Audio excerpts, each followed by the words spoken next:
বেকার জীবন।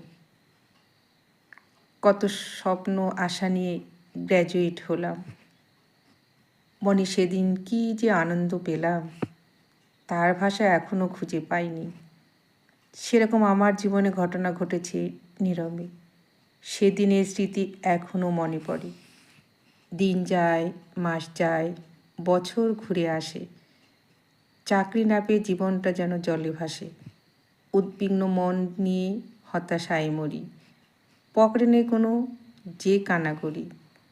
হাত খরচা ছিল খুব, তাই কি করে চলবো, থুকে থুকে দিন যায়, হই হতভম্ব। দুঃখের সাগরে পড়ে গেলাম আমি, কেউ না বুঝলে জানে আমার অন্তর্যামী। মনের গোপন ব্যথা অন্তরে রাখি, আমার মতো হতভাগা যে বড় দুঃখী। একবার ভাবি অজানার দেশে চলে যাই, আবার ভাবি দূর দূরান্তে গেলে কে দেবে ঠাই।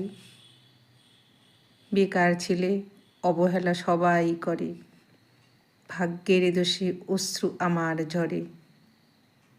যারা পেয়েছে চাকরি বলে আমি অপদার্থের ঢেকি, জীবনে ওর কিছুই হলো না দেখি। সবাই বলে নকল করে আমি বিএ পাস, তাই তো আমার হয় না, কিছু হয়েছে সর্বনাশ। শেষে বুড়ো বয়সে চাকরি হলো, সে এক ইতিহাস। কলমে গোপালচন্দ্র মণ্ডল।